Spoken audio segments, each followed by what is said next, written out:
परम दयाल अनंत सुख सम्राट आदि सद्गुरु सर्व आत्माओं के सद्गुरु सर्व सृष्टि के सद्गुरु सतगुरु सुखराम जी महाराज ने धन्य हो परम दयाल सतगुरु दरियाव जी महाराज ने धन्य हो परम दयाल सतगुरु बाबा जी महाराज ने धन्य हो टालमपुर गुरुधाम ने बारंबार प्रणाम स्वीकार हुए।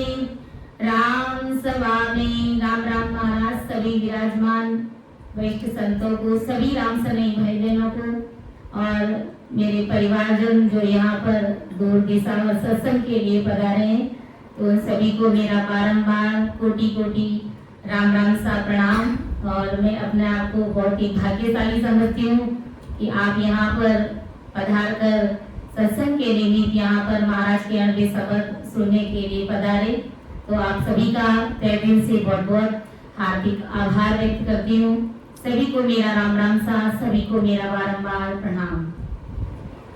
सब संतन सोवीरती बारे बारे प्रणाम, हृदय तुम्हारो जान के साय करो हरिया, करुणा राखो राम जी बरसो दीन दयाल, गुण सब बग सजो आदो प्रीत समान, सुने जो मैं निर्दोष घाटे बांध जस हो, तुम हरे बोलने हारे हो क्या जानेगा कोई। परम दयाल अनंत सुख सम्राट आदि सद्गुरु सर्वात्माओं के सद्गुरु सर्व सृष्टि के सद्गुरु सतगुरु सुखराम जी महाराज ने धन्य हो राम सभा में राम राम महाराज सभी को राम राम सा, सभी को प्रणाम।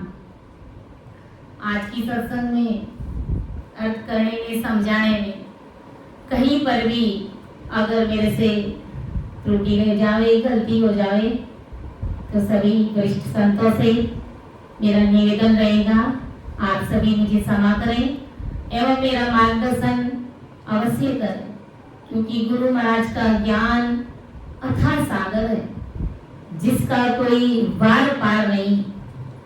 और मेरी इतनी बुद्धि और समझ कहाँ है कि मैं महाराज के शब्दों का अर्थ कर सकूं, आप सभी के समक्ष रख सकूं। ये सत्संग करने कराने वाले सब कुछ सतगुरुदेव जी महाराज हैं, सचमुच परमात्मा राम जी महाराज हैं। तो अपना विषय साध लक्ष का अंग चल रहा है। साध लक्ष में आदि सद्गुरु सुखराम जी महाराज क्या समझाने का प्रयास कर रहे कि आज अपन सचमुच परमात्मा की भक्ति करने वाले सभी जन हैं। कहने का मतलब हम राम से नहीं भाई बहन हैं। राम सिमरन करने वाले भाई बहन हैं। तो राम राम करते करते जब वो परमात्मा की सत्ता ब्रह्म बैराग से आकर के हमारे जब कंठ कमल पर प्रकट हो जाती, अर्थात साक्षात का वो परमात्मा ही आकर के हमारे कंठ पर प्रकट हो जाती, वो सत्ता आकर के जब प्रकट हो जाती है और उस सत्ता के माध्यम से हम हमारे घट के अंदर, इस मिनी सृष्टि के अंदर सारे कवड़ों का अनुभव लेते हुए जब 10वें द्वार से परे हो जाते हैं, तो गुरु महाराज समझा रहे कि भाई वो जीव आवागमन से मुक्त हो जाता है, जन्म मरण से रहित हो जाता है। वो फिर कभी मृत्यु लोक में अवतार नहीं लेता है। जन्म मरण का रोग हमेशा हमेशा के लिए मिट जाता है उसका। आज ही सदगुरु सुखराम जी महाराज समझा रहे हैं कि इस प्रकार जब भक्ति करते हैं तो उन्हें संत पदवी लग जाती है। वो सचमुच परमात्मा के जन कहलाते हैं। वो परमात्मा को 24 ही घंटे ओत प्रोत रहते हैं, क्योंकि 24 ही घंटे उनकी रचना चलती रहती है। उनकी लीलियां उस परमात्मा से कभी खंडित होती नहीं। इसलिए गुरु महाराज ने कहा कि वो मेरे असली जन है, वही असली संत है। तो उन संतों के क्या लक्षण होने चाहिए, उन संतों का क्या हाव भाव होना चाहिए, वही आदि सदगुरु सुखराम जी महाराज आज हमें इस 7 लक्ष्य के अंग के माध्यम से समझाने का प्रयास कर कि असल में साधु वही है जो गुरु महाराज ने 7 लक्ष्य के अंग के माध्यम से फरमाया।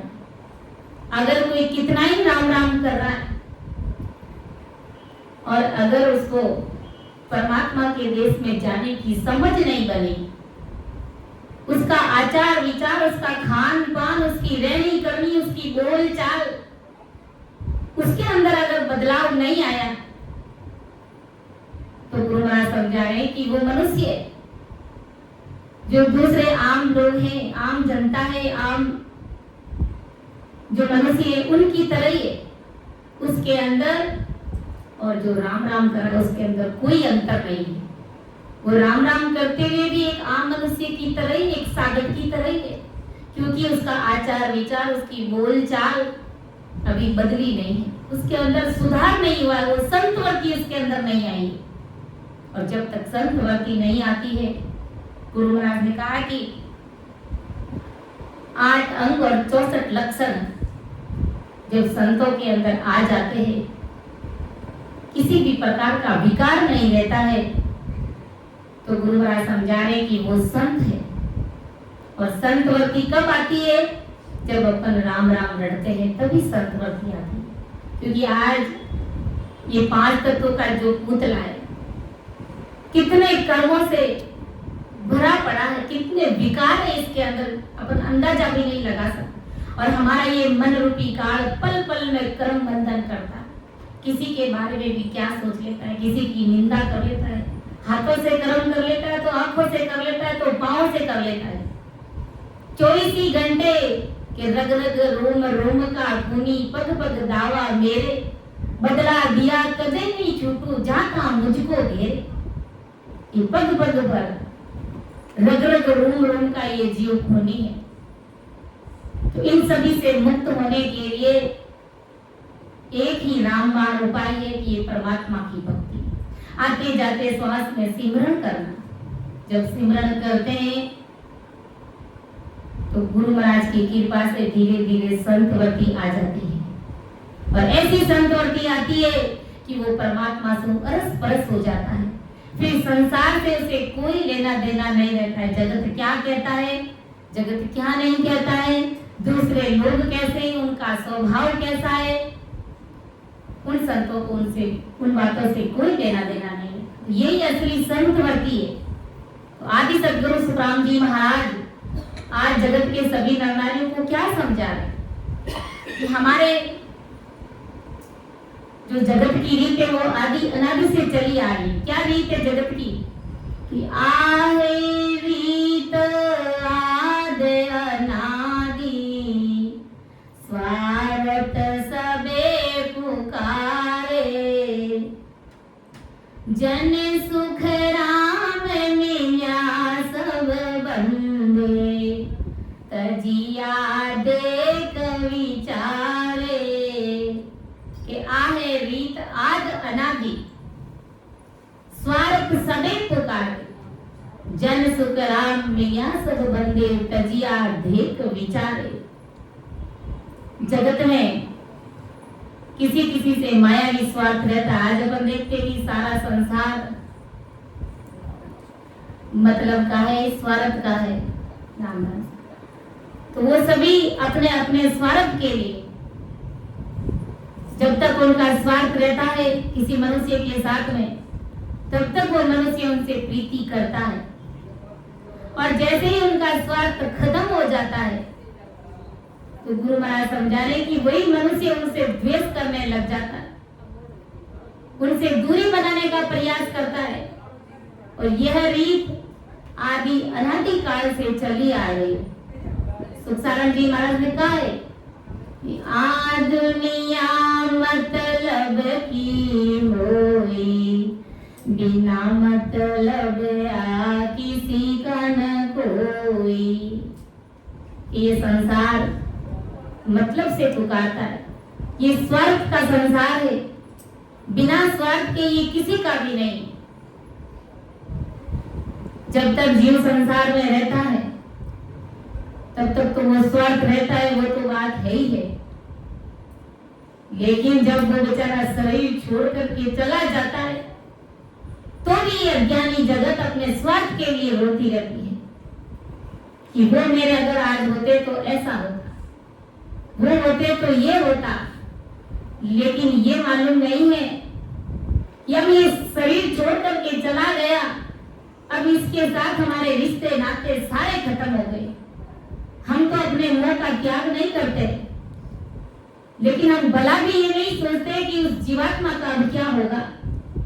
अब वो जीवात्मा काल के हाथ बिक जाएगी, अब उसका मंगल कैसे करे, उसका अच्छा कैसे सोच सके, यहाँ तक की बुद्धि भी हमारे पास नहीं रहती। और अज्ञानी जगत उस मोह के कारण, अपने स्वार्थ के कारण उस जीव के लिए रोते रहते, जबकि उनका हितैषी बनना चाहिए कि 70 साल 60 साल तक वो हमारे साथ रहे, उन्होंने खूब धन कमाया, हमारे कारण वो भजन भक्ति सिमरन सत्संग कर नहीं पाए इस परिवार का भरण पोषण करने के लिए, और अब इनका शरीर छूट गया तो अब हमें क्या करना चाहिए, इस पर जगत कभी विचार ही नहीं करता। आज हमें गुरु ज्ञान की भारी समझ होने के कारण हम वही करते जो हमें करना चाहिए, लेकिन अज्ञानी जगत वही रोना ढूंढना छोड़ते नहीं, क्योंकि शरीर छूट जाता है तब तक भी अपने मोह के कारण और स्वार्थ के कारण वो संसारी होते रहते। जीव भले ही काल के हाथ बिको तो बिको, लेकिन फिर भी यही कहेंगे कि संसार के लोग क्या कहेंगे अगर हम ऐसा नहीं करेंगे तो। लेकिन गुरु ज्ञान क्या कहता है, ब्रह्मदयाल सद्गुरु सुखराम जी महाराज के अनव्य शब्द क्या कहते हैं, ये इस अज्ञानी जगत को समझ नहीं है। तो गुरु महाराज ने कहा कि ये मतलब और स्वार्थ की दुनिया, अगर अपनी इस जीवात्मा का कल्याण चाहते हो, जन्म मरण से रहित होना चाहते हो, काल के मुख में नहीं जाना चाहते हो, तो ये सतरूप परमात्मा की भक्ति करो, क्योंकि इस संसार में अपना यहाँ पर कोई नहीं है, सब स्वार्थ के रिश्ते नाते हैं। संतों ने ऐसे ही नहीं कहा है, हंसा ले ले राम जीरो नावे बात सुख पासी रे अमर जासी इरमान का जन्म री मोती बंदा फेर नहीं आसी। हंसा ले ले सतगुरु जियो नावे बाते सुखे पासी रे अमर होए जासी। अरे मान का जन्म री मौज बंदा फेर नहीं आसी। हंसा सतगुरु दीन दयाल मिया रे अविनाशी रे मिया रे अविनाशी। अरे होए भरम करम सब दूर काटे जम फांसी। होए भरम करम सब दूर काटे जम फांसी। हंसा ले ले सतगुरु जियो नावे बात सुख पासी रे अमर होए जासी। अरे मान का जन्म री मौज बंदा फेर नहीं आसी। हंसा माते पिता परिवार स्वार तरा संगी रे स्वार तरा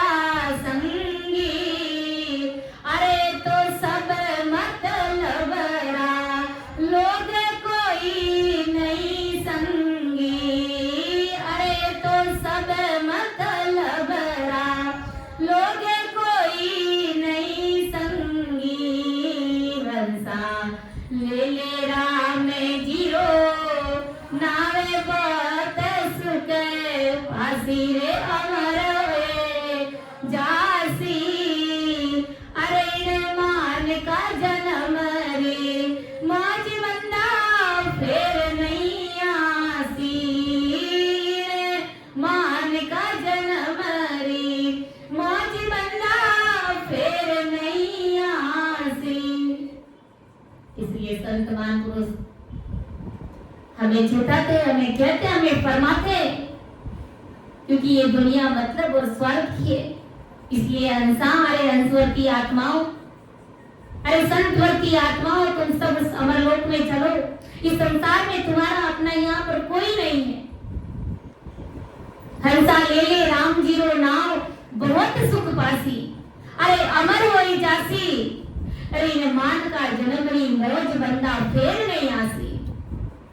उस परमात्मा का नाम रट ले, उसी नाम से तुम्हारी जीवात्मा का कार्य होगा।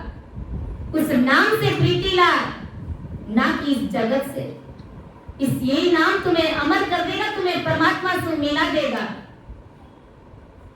हंसा माता पिता परिवार स्वार्थ का संगी अरे तो सब मतलब लोग कोई नहीं संगी।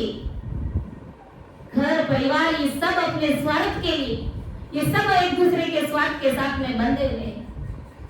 आज हम अपने घर परिवार के साथ में तो प्रलब्ध के अनुसार इनके साथ हम कर्म को भोगने के लिए यहाँ आए। इसलिए ये हमारे रिश्ते नाते बने और ये रिश्ते नाते स्वार्थ के हैं। निस्वार्थ भाव का एक भी रिश्ता नहीं है हमारे संसार। अगर रिश्ता है तो वो सदगुरु जी महाराज के साथ में है, वो उस परमात्मा के सामने हमारा असल रिश्ता है। बाकी सब स्वार्थ का रिश्ता है, क्योंकि शरीर छूटने के बाद में यहाँ का हिसाब यही रह जाता है और परमात्मा के देश में हमको वहां पर हिसाब चुकाना पड़ता है कि तुमको 77 करोड़ 76 लाख संसार रूपी पूंजी देकर के मैंने इस धरती पर तुम्हें भेजा था। इस महान देह बनाई मैंने तुम्हारी, इतना बड़ा अवतार मनुष्य शरीर देकर के भेजा कि तू भक्ति करके अमर लोक की प्राप्ति करेगा, परम मोक्ष की प्राप्ति करेगा। लेकिन हम स्वार्थ के कारण, हम इस जगत के मोह प्रेम के कारण उस परमात्मा की भक्ति को भूल जाते और इस माया मोह के पंपाल में इस प्रकार उलझ जाते कि राम जी महाराज का नाम क्या है, संत क्या है, उन सब से हम कोसों दूर हो जाते हैं। और फिर क्या कहते हैं कि गर्भवास में हमने कॉल किया, इसका सबूत बताओ। क्या सबूत बताएंगे? संतों की वाणी यही सबूत है और कोई दूसरा सबूत नहीं है, क्योंकि गर्भवास का कॉल किसी को याद नहीं है। संत महापुरुष हमें याद दिला रहे, वो कॉल वचन हमारा याद दिला रहे कि क्या कॉल करार करके आए उस परमात्मा के साथ। इसलिए आदि सदगुरु सुखराम जी महाराज समझा रहे, संत महापुरुष भी हमें यही चेता रहे कि भाई ये संसार, ये जगत स्वार्थ और मतलब का है, बिना मतलब ये पूछता भी नहीं है। और यहाँ तक कि शरीर छूट जाने के बाद में भी अपने स्वार्थ के लिए जगत रोता है। तो फिर अपना हितैषी कौन है? अपना हितैषी है सदगुरु जी महाराज, वो राम जी महाराज अपने हितैषी। वो हमारे परम से नहीं है कि हमें भक्ति में लगा करके, हमें सिमरन करके, करा करके हमें राम जी के देश को मिला लें। तो सदगुरु जी महाराज हमारे परम से नहीं, वो हमारे हितैषी है। इसलिए अपन कहते मारा सतगुरु परम सने मारा सतगुरु परम सने राम मिल्या इन देहि जीवत मात मिलाया, जीवत मात मिलाया, कर्म खोद सब बाया।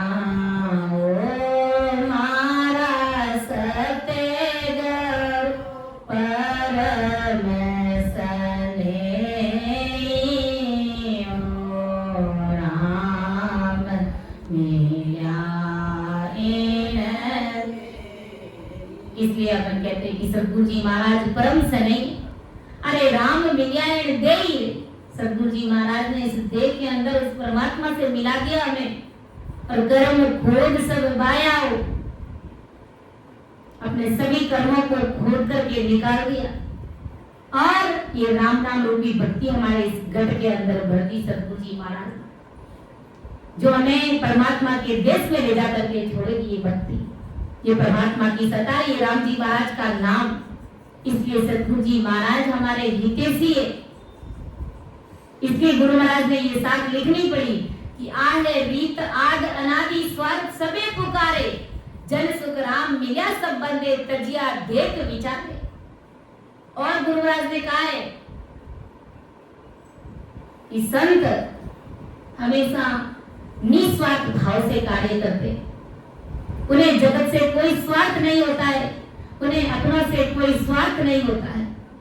कैसे कि जब लग हेत देख मिल दोनों, तब लग जगत कहिए, जन सुख राम साध लच ऐसा, पिया सब तिस छीजे। कि जब लग हेत देख मिल दोनों, तब लग जगत कही। गुरु महाराज ने कहा कि जो साधु असल में साधु है वो कैसे होते, असल में संत है वो कैसे, और जगत के बराबर कौन है। गुरु महाराज ने ये बताया कि जैसा स्वभाव जगत के लोगों में चलता आया है, वैसा ही स्वभाव जगत के साधु बनने के बाद साधु में अगर चल रहा है, मतलब जहाँ स्वार्थ है वहाँ प्रीति है, और जहाँ स्वार्थ में नुकसान है वहाँ द्वेष है, तो वो साधु जगत के लोगों के समान ही। यानी जो साधु जिन्हें मान लो कोई भी संत है वो साधु बन गए, वेद धारण कर लिया, और फिर उनका स्वभाव अभी तक बदला नहीं है। उनका स्वभाव कैसा है कि जहां से उनका स्वार्थ है, सांसारिक धन लेने की, फीस लेने की, अगर ऐसी वो चाहना रखते और इस चाहना के कारण वो संसार से प्रीति करते, तो गुरु महाराज समझा रहे कि वो असल में संत नहीं है, वो असल में साधु नहीं है। वो साधु जगत के दूसरे लोगों के बराबर ही है। परमात्मा की दृष्टि में असल में वो साधु नहीं है। संसार भले ही उसे साधु कह सकता है, संत कह सकता है, लेकिन परमात्मा की नजर में वो संत नहीं है, क्योंकि अभी तक वो अपने स्वार्थ के लिए रो रहा है। तो वो जगत के बराबर है, जो दूसरे सामान्य लोग हैं उनके जैसा ही है। उस साधु में और जगत के लोगों में कोई फर्क नहीं। साधु ऐसा कि साधु भूखा भाव का, धन का भूखा नहीं, जो धन का भूखा मिले सो साधु ना हो। साधु कैसे होते? भाव के भूखे होते, ना कि उन्हें धन चाहिए। भाव से अगर किसी का भाव रहता है गुरु महाराज के प्रति, संतों के प्रति, ससरूपी संतों के प्रति, तो गुरु महाराज समझा रहे कि वो कुदरती जीव निजमन से सरेंडर हो जाता है, परमात्मा की भक्ति करके परमात्मा के देश की प्राप्ति कर। क्योंकि ये संतों के अंदर ऐसा गुण रहता है, पराक्रम रहता है, ये संतों का स्वभाव है। जन सुख राम साध लच ऐसा, पिया सब किस चीजें। आदि सदगुरु सुखराम जी महाराज फरमा रहे हैं कि साधु का स्वभाव, साधु का लक्षण कैसा होता है? जल के समान होता है। अगर किसी को मान लो प्यास लगी है और वो जाकर के जल पी लेता है, तो उस जल का क्या लक्षण है, क्या गुण है, क्या पराक्रम है कि जिसने भी पानी पिया है तो उसकी प्यास बुझ जाएगी। ऐसा ही जो असल में संत है, असल में जो जोगी है, उनका ये स्वभाव है, उनका ये अंग लक्षण है, उनका ये पराक्रम है कि कोई भी हंसवर्ती आत्मा काल के दुख में से निकल करके महासुख के देश में जाने की, अगर किसी जीवात्मा को प्यास लगी है उस परमात्मा के देश में जाने की, तो वो आकर के अगर ऐसे साधु संतों से वेद विधि लेता है और परमात्मा की भक्ति करता है तो वो परमात्मा के देश में चला जाता है। अर्थात राम जी महाराज से मिलने की जिन्हें भूख लगी हुई होती है तो वो भूख उसकी हमेशा हमेशा के लिए शांत हो जाती है। अर्थात वो जीवात्मा आवागमन से मुक्त हो जाती है, अपने कर्मों को काट करके काल से मुक्त होकर के काल से परे के देश में चली जाती है। तो ये संतों का गुण है। इसलिए कहा कि संतों का स्वभाव, उनका लक्षण जल के समान। जैसे जल से कैसे प्यास बुझ जाती है, वैसे ही गुरु महाराज समझा रहे कि अगर किसी जीवात्मा अमरलोक जाने की अगर किसी को प्यास लगी है, परमात्मा के देश में जाने की प्यास लगी है, तो वो संतों के शरण में आकर के भक्ति का भेद लेकर के उस परमात्मा के देश में जाने की भूख को हमेशा हमेशा के लिए शांत कर सकते। कि ना कामो सुबेर दोस्ती ओ पे गरा न जावे, जन सुख राम जाए आराध्या, द्वितीया भावन लावे। कि ना कामो सुबेर दोस्ती ओ पे गरा न जावे। देखो संतों का कैसा स्वभाव होता है और असल में संत कैसे होते हैं कि जो असल में जो सच्चे साधु, जो सच्चे संत होते हैं, उनको किसी से भी कोई बैर नहीं होता है, किसी से कोई दुश्मनी नहीं होती है और ना ही उन संतों को किसी से दोस्ती होती है कि भाई ये मेरा खास है तो मैं इसी को ज्ञान सुनाऊंगा, या फिर कोई सांसारिक धन लेने के चक्कर में भी उन्हें प्रीति है तो ऐसी प्रीति उन संतों को नहीं रहती। इस कारण सबके लिए द्वितीय भाव से वो संत मुक्त रहते। वे किसी के घर स्वयं होकर के नहीं जाते, परंतु अगर कोई उन संतों को, उन महात्मा को अगर कोई जन भाव से अगर आमंत्रित करता है, बुलाता है, तो वे संत उसके घर जरूर जाते हैं। कि जन सुख राम जाय आराध्या, द्वितीय भाव न लावे, ना काऊ से बेर दोस्ती ओ पे घरा न जाए। तब वे संत, जिस शिष्य ने अगर उन संतों को भाव से बुलाया है तो वो संत उनके घर जरूर जाते। बिना बुलाए संत किसी के घर नहीं जाते। ये संतों का स्वभाव है, ये लक्षण है कि मान ना मान, मैं तेरा मेहमान, जबरदस्ती किसी के घर नहीं जाते। सभी का भाव देके, साधु का भाव दे करके उसके घर जाते हैं। और फिर जब संत घर जाते हैं तो अपने शिष्य का, उनका हाव भाव नहीं देखते।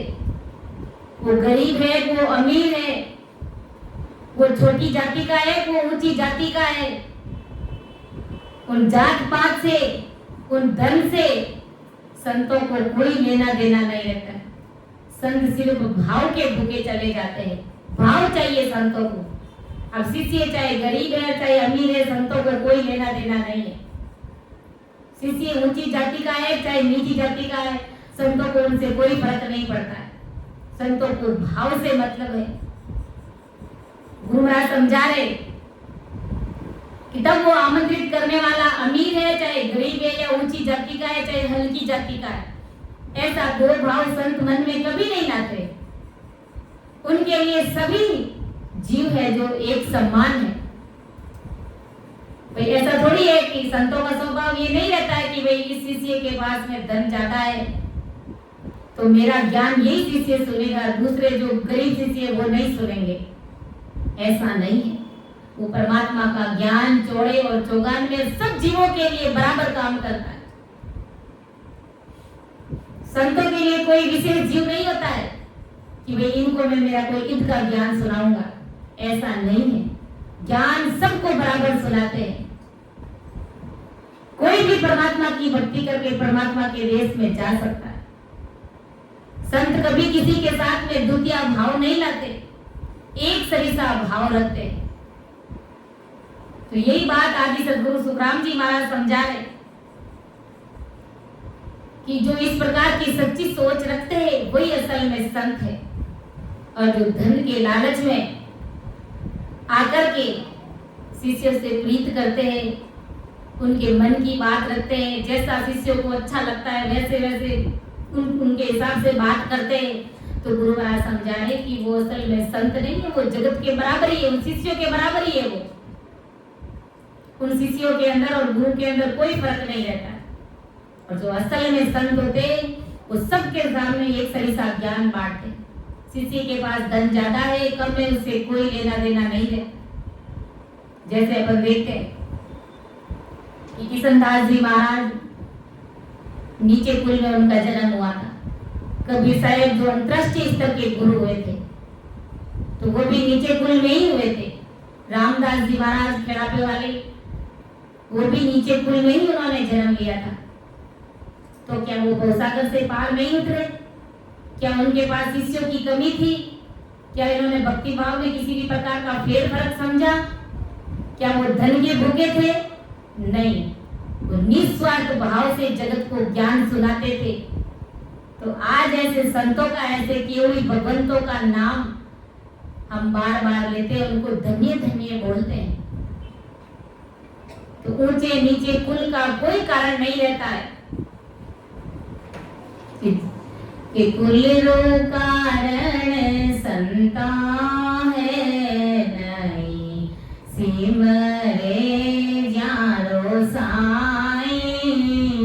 कुल रो कारण संता है नहीं, सिमरे जारो साई। सिमरे सिमर निर्बेवया, देवाधर स्यादे माई। सिमर सिमर निर्बेवया, देवाधर स्यादे माई। कुड़रो कारण संता है नहीं, सिमरे जारो साई। बाल मीत जी सरगरा, भक्ति सफल कमाई।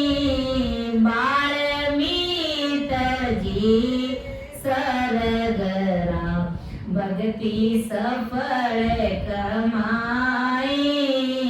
पांडव रे यज्ञ थर पियो, संख्य आवाज सुनाई।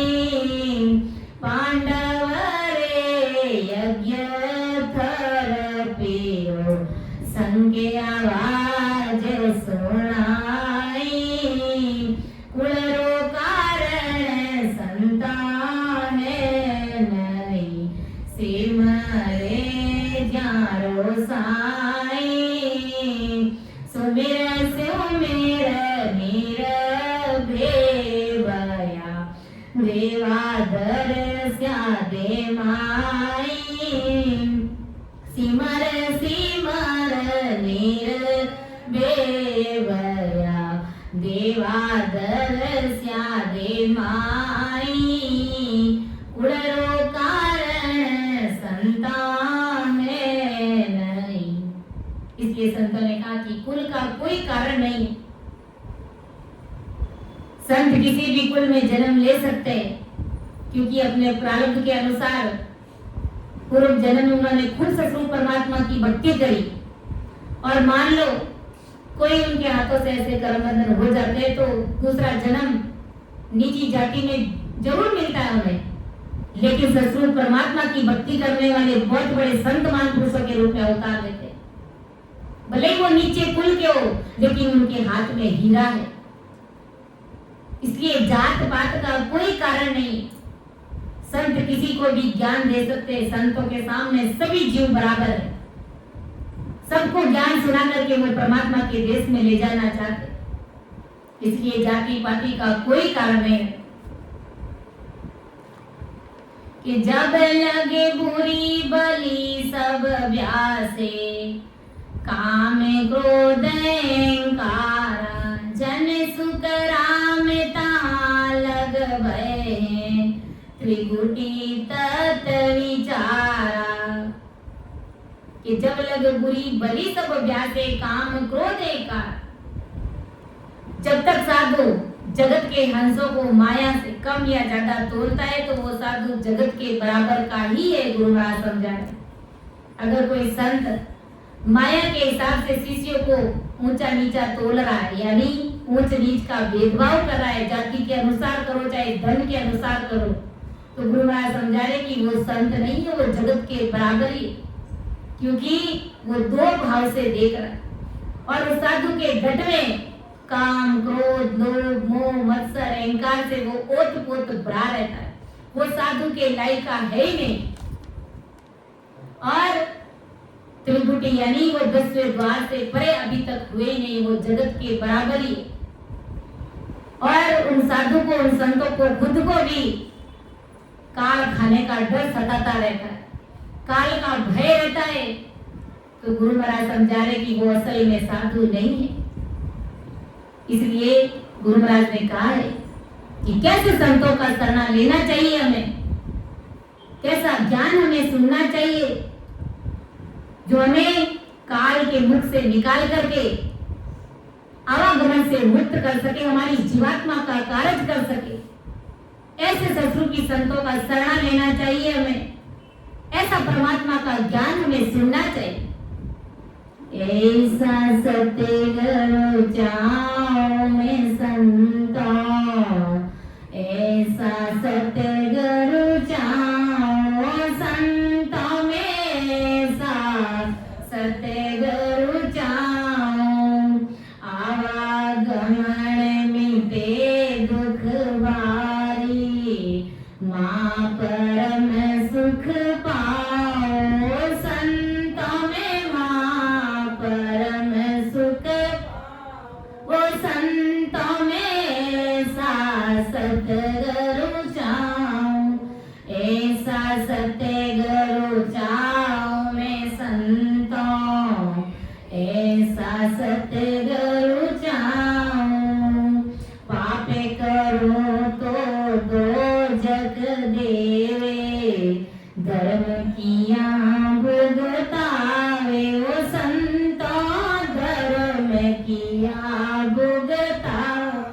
तपस्या किया राज घर फंद में, जन्म जन्म दुख पावे वो संतों, जन्म जन्म के पावे वो संतों में। ऐसा सतगुरु, ऐसा सतगुरु जाओ में संतों, ऐसा सतगुरु जाओ।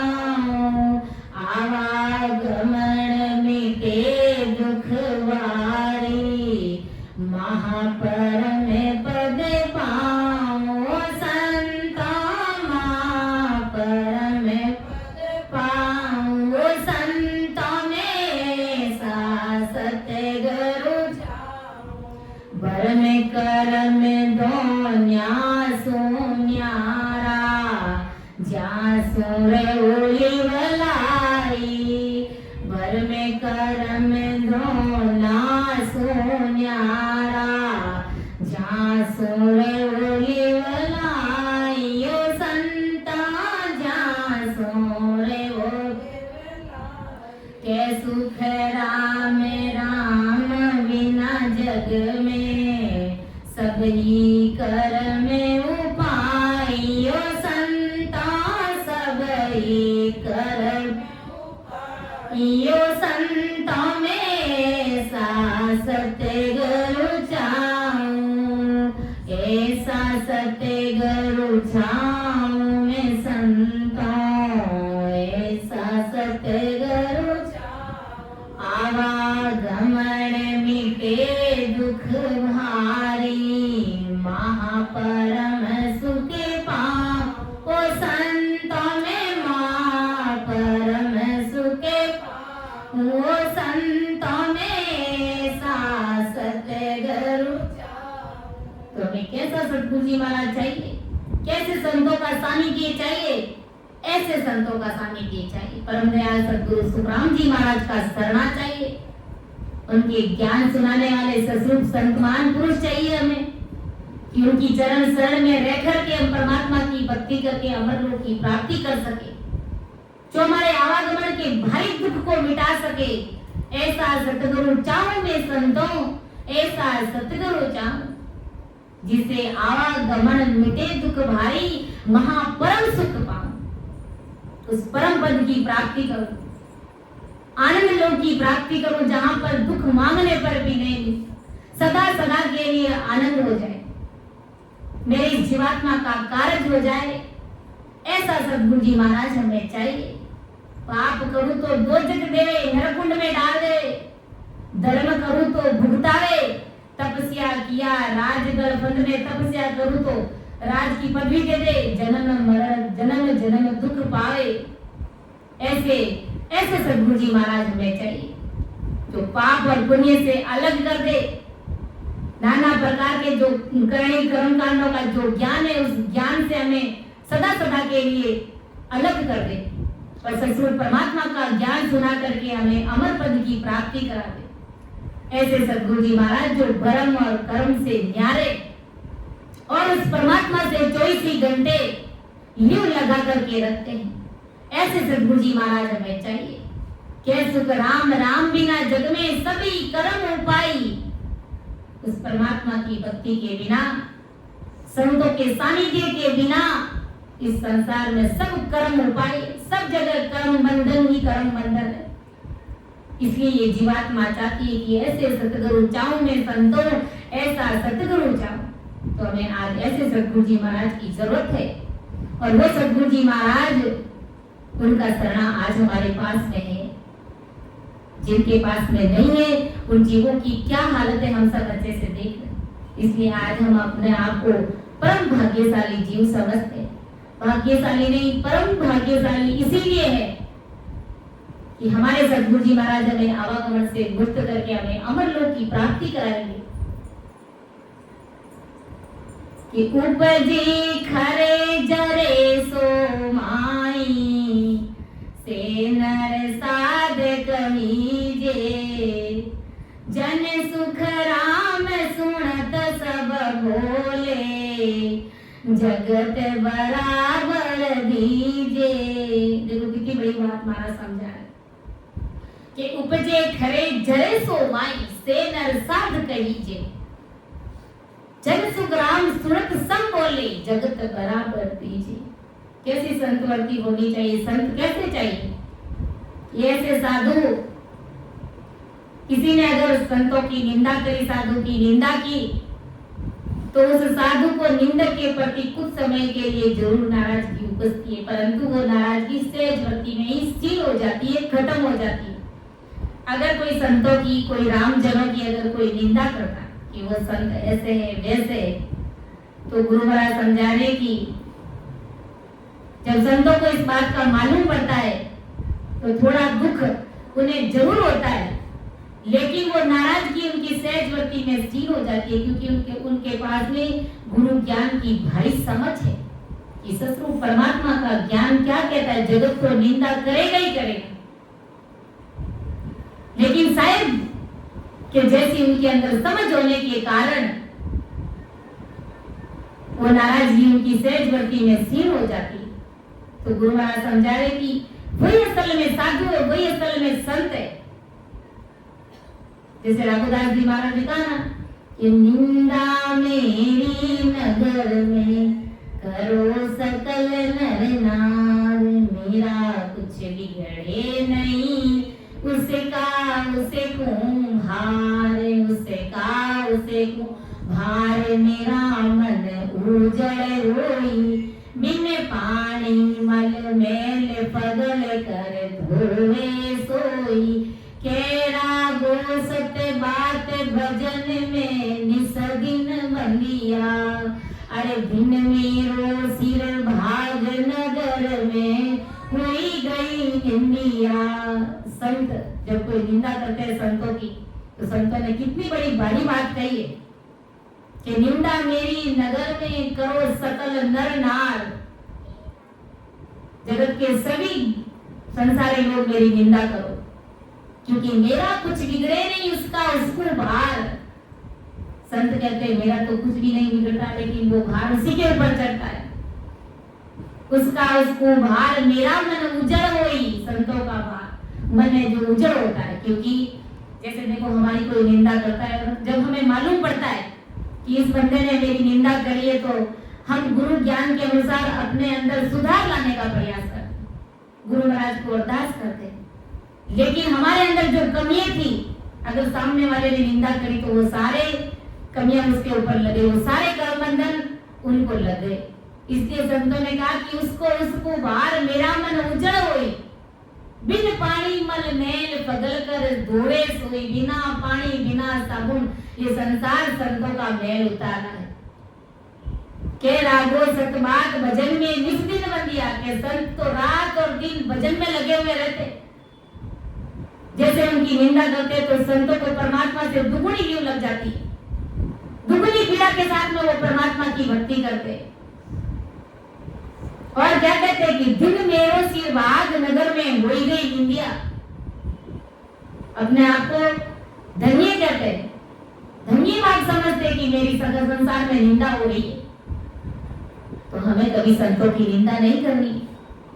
कबीर साहब अंतरराष्ट्रीय स्तर के गुरु हुए थे, उन्होंने भी फरमाया कि निंदक सुमति मर जे रे, भारी निंदा करे लोकान। निंदा सुमति मर जे रे, भारी निंदा करे लोकान। अरे निंदक नेड़ो राख जोरे, निंदक नेड़ो राख जोरे, आंगना में कुटिया बनाए। निंदक सुमति मर जे रे, भारी निंदा करे लोकान। निंदक सुमति मर जे रे, भारी निंदा करे लोकान।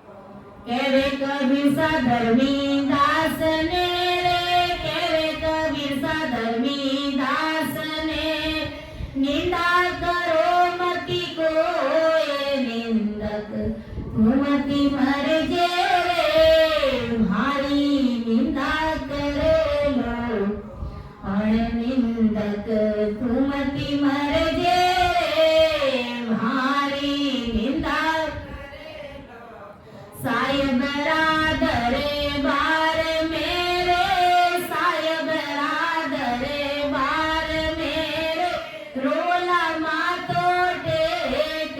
निंदक सुमति मर जे रे, भारी निंदा करे लोकान। निंदक सुमति मर जे रे, भारी निंदा करे लोकान।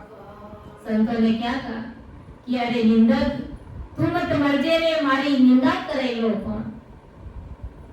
जो निंदा करते हैं तो उनके लिए संतों ने ये कहा, जो अंतरराष्ट्रीय स्तर के गुरु हुए थे, तू संसार छोड़ करके जाना मत, मेरे यही आइट साइड में मेरा पड़ोसी बन करके रहना। निंदक नेड़ो राख जोरे, आंगना में कुटिया बनाए। घर के पास, घर के अंदर उस निंदक को रखना ताकि वो हमारा मैल बिना साबुन पानी उतार सके और हमें परमात्मा के देश में प्राप्ति करा सके। क्योंकि भजन करके जीव कितना भजन कर सकता है, लेकिन कोई निंदा करता है तो वो संत की आत्मा कुदरती परमात्मा की भक्ति में लग जाता है। तो हमें किसी की भी निंदा नहीं करनी है। साहेब बड़ा दरबार में वे रोला माथो टेकू, साहेब के दरबार में हम क्या जवाब देंगे। जैसे देखो गुरु महाराज ने, वाणी जी महाराज ने एक पद फरमाया, प्रमाण के साथ में कहा महाराज ने, नरता का कौन हवाला रे, आट पोरे निंदा की लारा, नरता का कौन हवाला रे। अरे सरबर निंदा नारद कीनी, संकट जोड़ में डाया रे। एक घड़ी माई की निंदा, उबे काट में जाला रे। गण गंधर्व सो निंदा की, विमान उथल घुमाया रे। निंदा सुनर नरक पड़त है, साक भरत किसन ग्वालाओ। के सुख राम भागवत गावे, निंद करो मुख कालो रे। देखो आदि सदगुरु सुखराम जी महाराज ने फरमाया है, क्या कहा कि आठ पोर निंदा की लारा न ताका कौन हवाला रे। जो मनुष्य हर समय देवता और मनुष्य और प्राणी मात्र की निंदा करने में लगे हुए रहते, गुरु महाराज समझा रहे कि उनकी संसार में क्या हालत होगी, उस परमात्मा के देश में उस जीव की क्या हालत होगी। देखो गुरु महाराज ने प्रमाण के साथ में बताया है कि एक क्षण भर निंदा नारद ने की, जिससे स्त्री योनि धारण करके कहते हैं कि 160 या 260 बच्चे को उन्हें जन्म देना पड़ा, स्त्री की जून में जाना पड़ा, स्त्री बनना पड़ा, और 160 या ऐसे ही कुछ मुझे मालूम नहीं है, इतने बच्चे उनको पैदा करने पड़े। क्या निंदा करी उन्होंने, वो कोई निंदा में निंदा नहीं थी, लेकिन इतना भारी कष्ट भोगना पड़ा। क्या कष्ट भोगना पड़ा कि एक स्त्री थी, एक औरत थी, जिनके 7 पुत्र थे। 7 पुत्र थे तो 7 बेटे थे, तो उनमें से एक बेटा राम जी के घर चला गया, खत्म हो गया, संसार छोड़ दिया। अब वो स्त्री रो रही थी अपने बेटे के लिए, क्योंकि माँ का कलेजा कैसा होता है हम अच्छे से जानते हैं। उतने में नारद जी वहां से गुजर रहे थे। नारद जी ने उस स्त्री से पूछ लिया, औरत से, कि तुम क्यों रो रही हो। तो उस औरत ने कहा कि मेरा पुत्र चला गया। तो कहा कि तेरा पुत्र चला गया तो रोने की क्या जरूरत है, तुम्हारे और कितने पुत्र है। उन्होंने कहा कि मेरे 7 पुत्र है, उसमें से एक पुत्र चला गया। तो नारद जी ने क्या कहा कि तुम्हारे 6 पुत्र और है ना, रोने की क्या जरूरत है, तुम्हें रोना नहीं चाहिए, रोने की क्या जरूरत है, 7 पुत्र और है तुम्हारे, सब थोड़ी गए। तब उस औरत ने कहा कि अरे नारद, तुम्हें नहीं पता कि माँ के पेट की आग कैसी होती है। इतना कहते हैं कि नारद जी को स्त्री की जून में जाना पड़ा और उसे ये कष्ट भोगना पड़ा कि माँ के पेट की आग कैसी होती है। 160 पुत्रों को कहते हैं उन्हें जन्म देना पड़ा। हाँ, तो मतलब कैसी, उसमें कोई निंदा में निंदा भी नहीं हुई थी, लेकिन फिर भी देखो कैसी भारी जून में उसे जाना पड़ा कि तुम्हारे अभी एक पुत्र मरा है, 6 तो अभी है ना, तो तू क्यों रो रही है। लेकिन माँ का कलेजा कैसा। अगर वही बात नारद जी अगर उस स्त्री को सांत्वना देते कि चिंता मत कर, राम जी के आगे हमारा जोर नहीं चलता, तब तो उनको सबूरी आती कि वही ठीक है, अच्छा था। लेकिन उन्होंने ये कह दिया कि अभी तुम्हारे 6 बेटे और है ना, क्यों रो रही है। तो कहने का मतलब नारद जी ने एक क्षण पर निंदा करी तो कितने पुत्रों को उसे जन्म देना पड़ा और औरत की जून में जाना पड़ा, स्त्री योनि धारण करके खूब सारे बच्चों को पैदा करना पड़ा। और एक घड़ी की निंदा करने से भीष्म पितामह के भाई को अपनी माता की निंदा करने पर खड़े सूखे वृक्ष में उसको जलना पड़ गया था। और गणधर्म नाम के ऋषि थे जो परमात्मा की भक्ति करने वाले जन थे, तो उन्होंने निंदा करी, उनका शरीर छूट गया और विमान में बैठ करके वो जिस लोक की उन्होंने भक्ति करी, जिस देवता को उन्होंने माना पूजा समझा, उस लोक में जब वो जा रहे थे तो उसका विमान उलट करके पृथ्वी पर आकर के गिर पड़ा, कारण कि उन्होंने निंदा करी।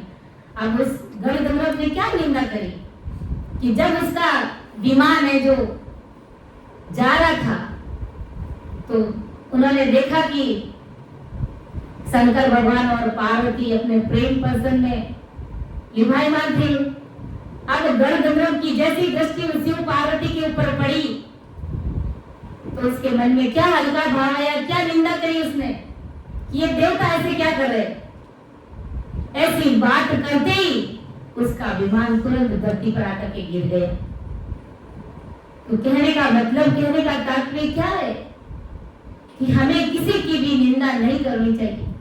जो कोई कुछ भी कर रहा है तो सब ठीक कर रहा है तो परमात्मा राम जी महाराज अपने आप उसको संभालेंगे, लेकिन हमारे मुख से, हमारे हमारे दिल दिमाग में किसी के प्रति कोई गलत भाव नहीं होना चाहिए। जो कुछ भी करा सब सही करा। राम जी महाराज अपने आप उसको संभाल लेंगे। गुरु महाराज आदि सदगुरु सुखराम जी महाराज यही समझा रहे कि कृष्ण जी और सभी शास्त्र इस बात की साक्षी दे रहे।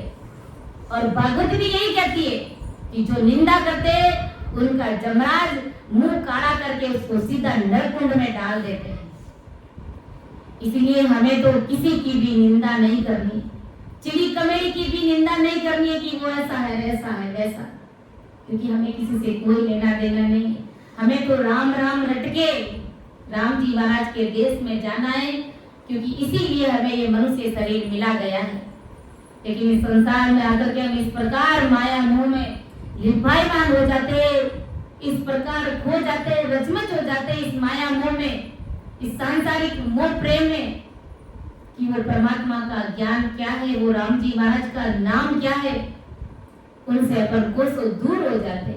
इसलिए आदि सदगुरु सुखराम जी महाराज जगत के सभी नर नारियों को यही समझा रहे कि असल में साधु वही है कि अगर कोई उसकी निंदा भी करा तो संतों को कोई फर्क नहीं पड़ता।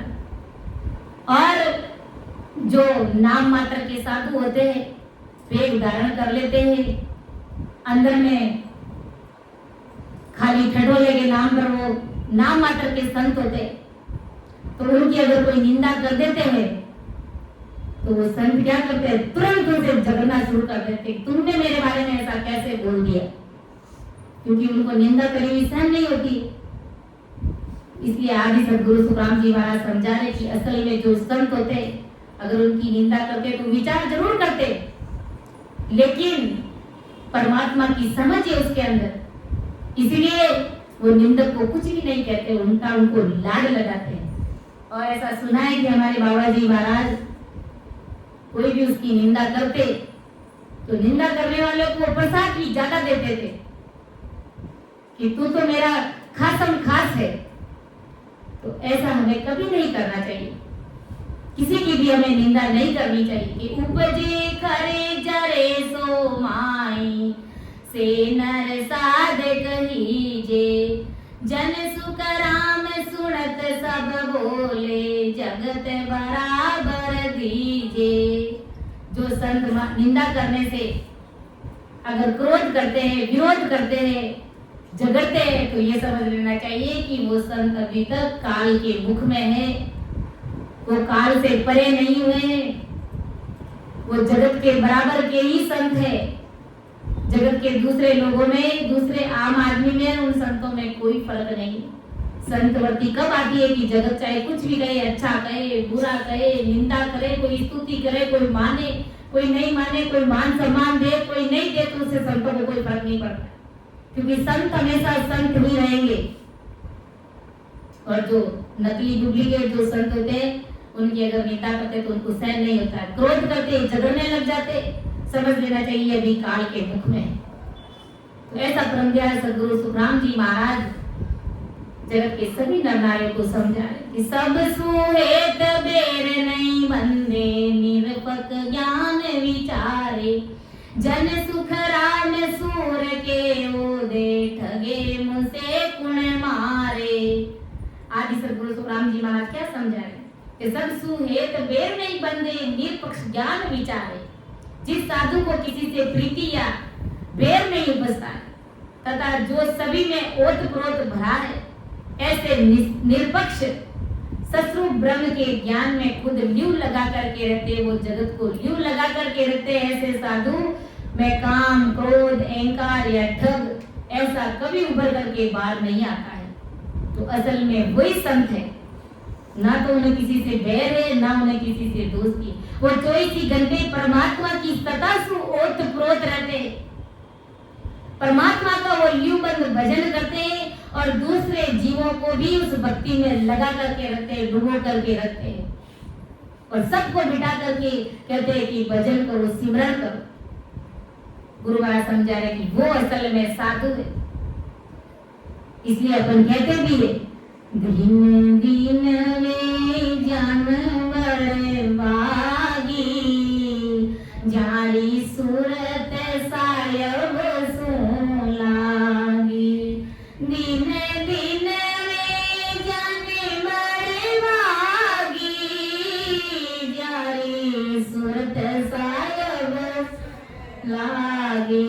वे निस दिन रहते उदासी, वे राम भजन का प्यासी, वे निस दिन रहते उदासी, वे राम भजन का प्यासी, दिन दिन वे जन बड़ भागी, जारी सूरत साहिब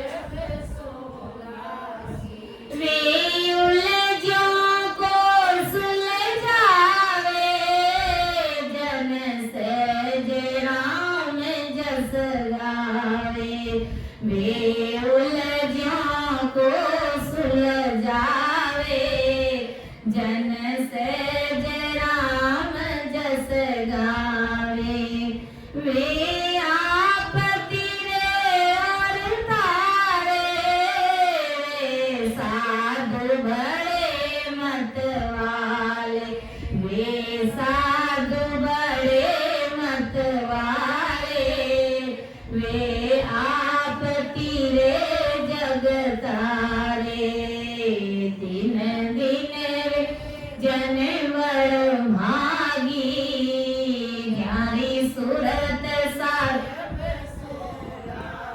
दिन दिन वे जन बड़ भागी, न्यारी सूरत साहिब सोलागी। इसलिए कहते हैं कि दिन दिन वे जन बड़ भागी, वे संत महापुरुष बड़ भागी है, जारी सूरत साहिब सोलागी, जिनकी सूरत 24 घंटे उस परमात्मा से लगी हुई रहती, 24 घंटे उनका तार परमात्मा से जुड़ा हुआ रहता है। वे निस दिन रहत उदासी, वे राम भजन का अभ्यासी, वे उस परमात्मा से मिलने के लिए 24 घंटे फिर व्याकुलता के साथ में भजन करते हैं, दूसरे जीवों को भी भजन में लगाते हैं। वे साधु बड़े मतवाले, वे आप तिरे ओरा को तारे, वे साधु बड़े मत वाले, आप भी तिरते संसार में और संसार को भी तारते, तारण किरण का कार्य करते, वे उलझों को सुलझाए, जन सहज राम जस गावे, उलझे हुए जीवों को सुलझाते, अर्थात आन उपासना की भक्तियां करने वाले जीवों को ऐसा परमात्मा का भारी ज्ञान सुना करके, ऐसी भयरहित वाणी सुना करके उन जीवों को काल के मुख से निकाल करके काल के परे का देश यानी महासुखों के देश में मिलाते हैं। तो वे संतमान पुरुष बड़ भागी है, जिनकी सूरत 24 घंटे परमात्मा से लगी हुई रहती। ऐसा ब्रह्मज्ञान सद्गुरु सुखराम जी महाराज समझा है कि सब सु हेत बेर नहीं बंदे, निरपक्ष ज्ञान विचारे, किसी से उनको हेत प्रेम नहीं रहता है, बिल्कुल निरपक्ष निर्णय की बात करते। ऐसा नहीं है कि मेरे इस शिष्य के पास में धन ज्यादा है तो मैं इसके पक्ष की बात करूं क्योंकि ये धन मुझे देगा, ऐसा संतों का भाव नहीं है। ऐसी सोच, हल्की सोच के संत नहीं रहते, बड़ी भारी बुद्धि और समझ रहती है उनकी, किसी भी प्रकार का स्वार्थ उन्हें नहीं होता है, निष्पक्ष निर्णय की बात करते, सबको एक सही सा ज्ञान सुनाते, क्योंकि उन संतों को तो सब जीवों को परमात्मा के देश में भेजना है। अब शिष्य के पास में धन कम है ज्यादा है, शिष्य कौन सी जाति का है, उसे संतों को कोई लेना देना नहीं। साधु भूखा भाव का, धन का भूखा ना, जो धन का भूखा पिए तो साधु ना हो। संत महापुरुष जीवों का भाव देख करके आज यहाँ पर संत पधारे तो सिर्फ इन जीवों का भाव देख करके आए, ये नहीं देखा कि इनके पास में धन कैसा, ये कौन सी जाति के। संत ऐसी बात नहीं सोचते, भारी बुद्धि और समझ वाले होते, शायद जैसी समझ होती है उनके, शायद के समझ के वो संत होते हैं, परमात्मा की समझ का वो संत होते हैं, शायद के गुण है उनके अंदर, परमात्मा की जन कहलाते हैं वो। और अपन कहते भी है सायब गुण संतारे माई, सायब गुण संतारे माँ, संते सायब बीचे अंतरे ना,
कहते कि साहेब रा गुण संतो रे माने। साहेब यानी वो राम जी महाराज, उस परमात्मा के गुण संतों के अंदर है, इसलिए संतों में और उस परमात्मा में कोई अंतर नहीं है।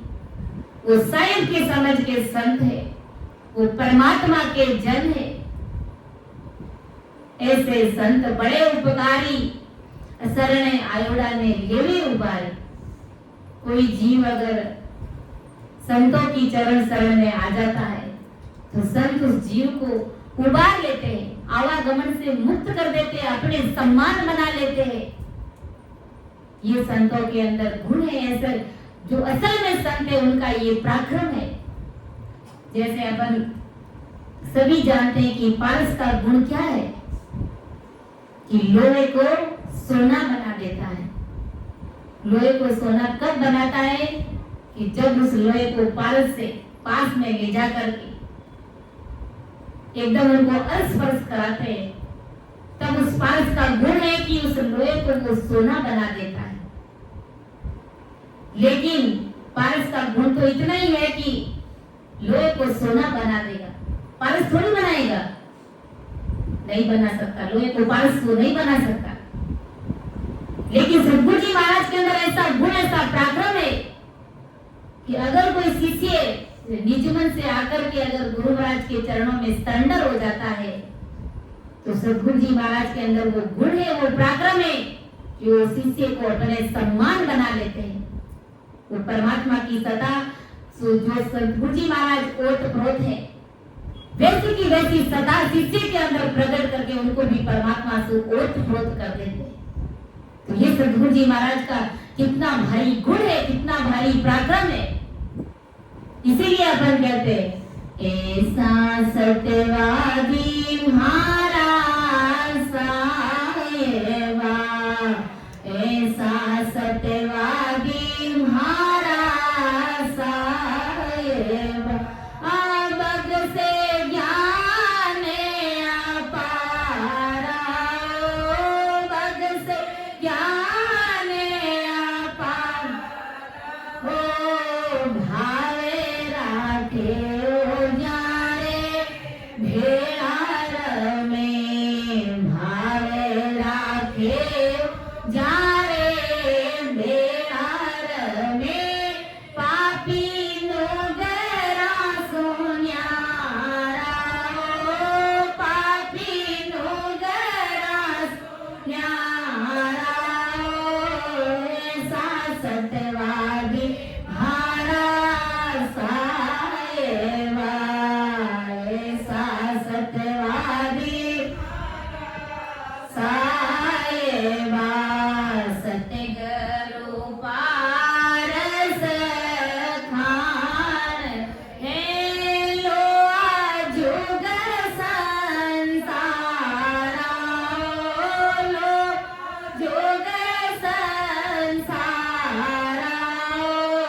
टुकियन पारस रंग रया, कंचन हो गई काया, ओ कंचन हो गई काया, ओ ऐसा सत्यवादी महाराज साहेबा, ऐसा सत्यवादी साहेबा।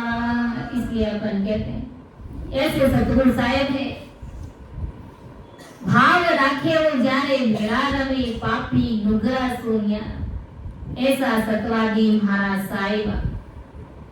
मग से ज्ञान अपार, अपार ज्ञान मगज से महाराज की भय वाणी कुदरती निकल जाती है। और जिसका भाव है उनके साथ 24 घंटे सत्ता के माध्यम से ओतप्रोत रहते हैं।